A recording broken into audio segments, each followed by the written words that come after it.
এরকম ত্রুটিপূর্ণ রেজাল্ট শিটও আমাদের কাছে আছে। এই বিষয়গুলো সহ ইলেকশন প্রক্রিয়ার মধ্যে যে ভোট গণনা ফলাফল প্রকাশে ত্রুটি হয়েছে, এগুলো নিয়ে আমরা আজকে কথা বলেছি। পার্টিকুলারলি 32টি আসন চিহ্নিত করা হয়েছে স্বল্প ভোটের ব্যবধানে, এখানে আমাদেরকে হারিয়ে দেওয়া হয়েছে, এটা আমাদের প্রার্থীদের বক্তব্য। সেখানে আল্লামা মামুনুল হক সাহেব, বাংলাদেশ খেলাফত মজলিসের যিনি প্রধান, জামায়াত ইসলামী সেক্রেটারি জেনারেল অধ্যাপক মিয়া গোলাম পরোয়ার আসন, ঢাকা 8 আসনের নাসিরউদ্দিন পাটোয়ারি, এই নামগুলো আপনারা জানেন, চিনেন, এই জন্য এগুলো বললাম। এই জন্য এই ধরনের আরও অনেকেই, যেগুলো আমরা তালিকা জমা দিয়েছি, কমিশনের কাছে বলেছি এগুলো রিকাউন্টিং করা হোক, পুনর্গণনা করা হোক। এই চট্টগ্রাম 14 কর্নল অলি সাহেবের ছেলে ওমর ফারুক সাহেব, উনি এখানে উপস্থিত আছেন। ওনার অনেকগুলো এভিডেন্স উনি কমিশনকে শো করেছেন যে উনি কী করেছেন, কী কমপ্লেন ছিল। এরপরে প্রার্থী ব্যালিট ইনভ্যালিড করার ক্ষেত্রে ঋণ খেলাফিদেরকে বৈধতা দেয়া হয়েছে, দ্বৈত নাগরিকত্ব বৈধতা দেয়া হয়েছে। এই বিষয়গুলো হলো মেজর বিষয় হিসেবে আমরা পেশ করেছি। কমিশনের কাছে আমরা এটাও বলেছি, আপনারা তড়িঘড়ি করে গেজেট প্রকাশ করেছেন, কারণ 12 তারিখ ইলেকশন হয়েছে, 13 তারিখ রাত 11টায় গেজেট প্রকাশ হয়েছে। তাহলে একটা লোক পঞ্চগড় থেকে, টেকনাফ থেকে, কুতুবদিয়া থেকে এসে আবার 13 তারিখ কমপ্লেন দায়ের করতে পারেন নাই।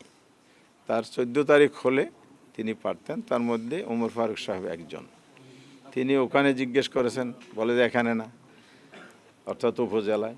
তার জেলায় গেছেন, রিটার্নিং অফিসারের কাছে, বলে যে এখানে না। আবার উনি দৌড়ে আসছেন ইলেকশন কমিশনে, এখানে আসার পরও বলে যে গ্যাজেট হয়ে যাওয়ার কারণে সুযোগ নাই। এই যে বিষয়গুলো তড়িঘড়ি করে করা হয়েছে, অথচ 13 তারিখ সকালেই আমাদের ডেলিগেশন আসছিল, এনসিপির ডেলিগেশন আসছিল, তারা বলেছে আপনারা গেজেট প্রকাশ করবেন না, আমাদের এই কমপ্লেনগুলো আছে, পুনর্গণনা, বিশেষ করে এই কয়টি আসন স্থগিত রেখেই পুনর্গণনার মধ্য দিয়ে স্বচ্ছতার সাথে আপনারা রেজাল্টটা দেন, তারপরে গেজেট দেন।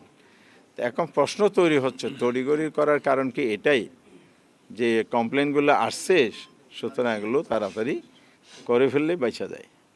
আমি জানি না, ওনাদের নিয়ত ভালো, ওনারা বলছেন, ওনারা স্বচ্ছতার সাথে করেছেন, সবই শুনেছি, কিন্তু আমরাও বলছি যে আমাদের কমপ্লেন আমরা দিয়ে গেলাম, আইনের দরজা খোলা আছে, ওনারাও বলেছেন, আমরাও আইনের প্রক্রিয়ার মধ্যে যাব।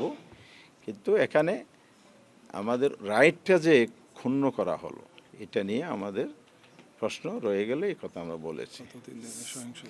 সেকেন্ড পয়েন্ট হচ্ছে নির্বাচনের আগে এবং পরে সহিংসতা যে হয়েছে সেটাই।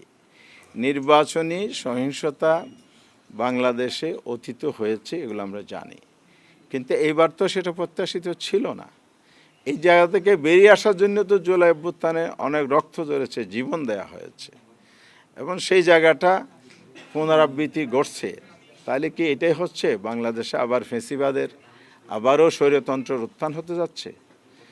আমার বোনরা, আমার মায়েরা, নারীরা আজকে নিরাপদ হলো না। হাতিয়ার ঘটনা কি আপনারা জানেন?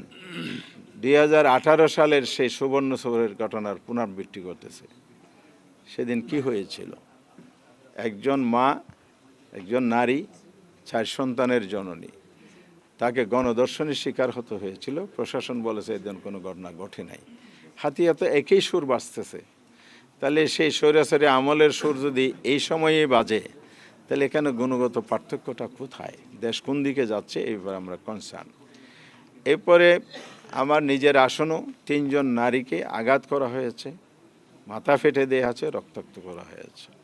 বাংলাদেশে বিভিন্ন জায়গায় অসংখ্য, আমরা 54টি জেলার রিপোর্ট সাবমিট করেছি, গণমাধ্যমে আসা রিপোর্ট, আমাদের বিভিন্ন সোর্সের রিপোর্টের ভিত্তিতে এই সহিংস ঘটনাগুলো।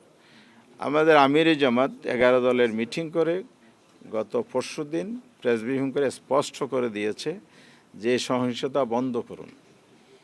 বন্ধ যদি আপনারা না করেন, তাহলে আমরা রাজপথে নামতে বাধ্য হব। আমাদের 11 দলের সিদ্ধান্ত হয়েছে, পার্লামেন্টে আমরা গঠনমূলক বিরোধী দলের ভূমিকা পালন করব, দেশ এবং জাতির স্বার্থে কথা বলবো, আমাদের বক্তব্য তুলো দেশ গড়ার জন্য। আমাদের বাংলাদেশ, দেশকে আমরা ভালোবাসি, দেশকে আমরা পিছনে নিতে চাই না, সামনে নিতে চাই। সেই সেন্টিমেন্ট থেকে আমরা কাজ করার জন্য, ভূমিকা পালনের জন্য প্রস্তুত আছি ইতিবাচকভাবে।